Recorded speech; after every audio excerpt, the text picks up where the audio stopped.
day, everyone. My name is Ernest Shaka. You're welcome once again to this 5th episode. I'll be speaking on the book I've titled The Image, which I authored. Now, before we go on, I want to acknowledge the person of Pastor Nia, who happens to be my senior pastor. He's the senior pastor of Waterbrooks Ministry International. And I want to invite you to worship with us at Waterbrooks Ministry International. And you'll be glad you did. Now, I want to speak to you today following the series I began. And if you had watched the previous episodes, trust me, you've not missed much, because there's more to come. Now, do you know that Christ can only be known by revelation? Now, in the books of the 4 Gospels, Matthew, Mark, Luke, and John, we got to see the eyewitness account of the disciples recording what they had seen Jesus do on the earth. But the person of Christ can only be revealed to you by revelation. And that was what Jesus asked the disciples. He asked them, "Who do men say that I am?" And some of them were saying, "Well, men say that you are Elijah. Some say you are John the Baptist. Some say that you are Moses. Some say you are Elijah." And Jesus asked and said, "Who do you say that I am?" And by revelation from the Father, Peter caught a revelation and said, "You are the Christ, the Son of the living God." And Jesus said to him, "Flesh and blood has not revealed that to you, but my Father who is in heaven." Now, it means for you to have a revelation of Christ, it comes by revelation. For you to know who He is, it comes by revelation, not by physical observation.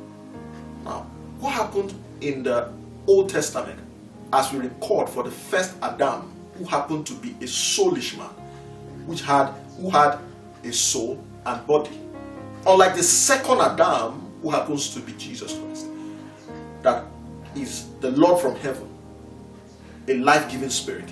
He's a spiritual man. He has spirit, soul, and body.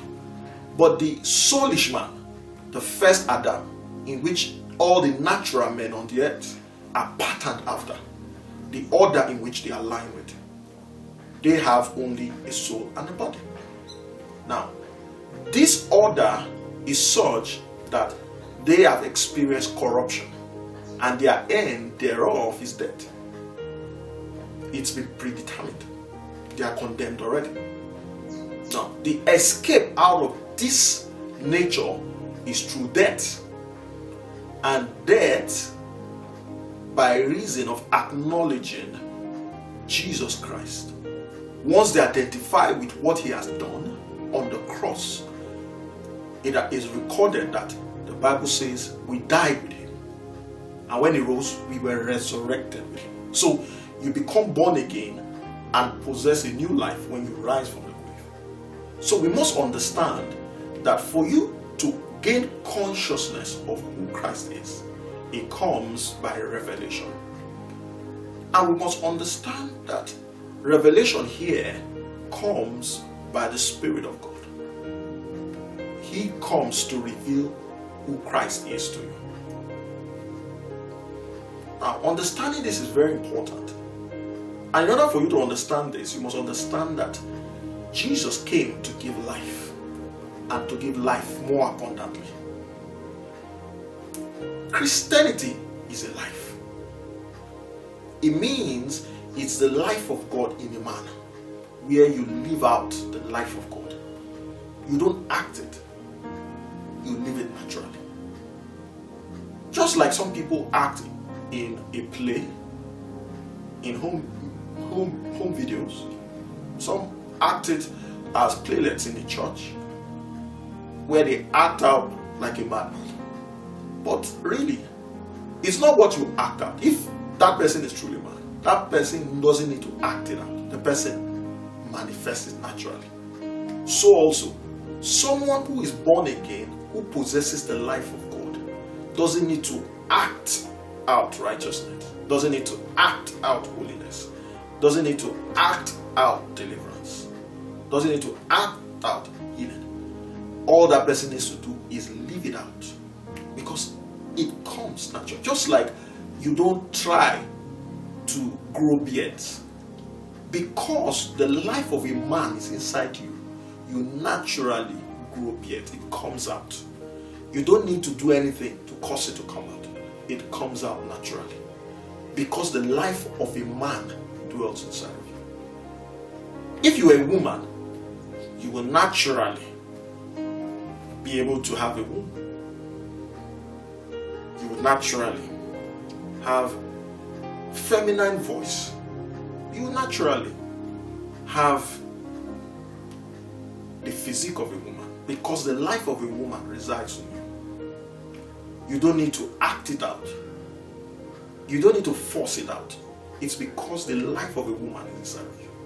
So it comes out naturally. So the life of God is what determines the way you live.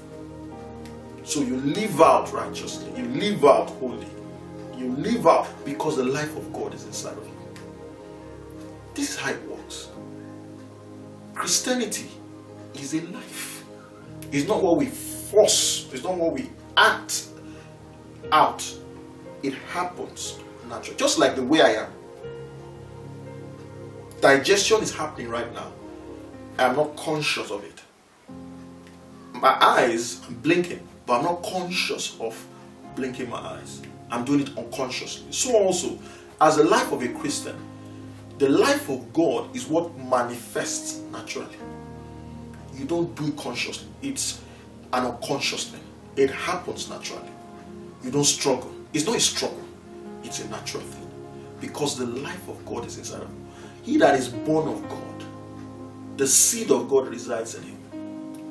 And he is born of God. He has the natural ability to function like the way God functions. Stay tuned for the next episode as I'll be sharing more light into some of these things. This series is about the message of salvation. Please stay tuned. Stay tuned and stay tuned to the very end as we'll be sharing some very deep and insightful things with you. God bless you and do have a lovely day.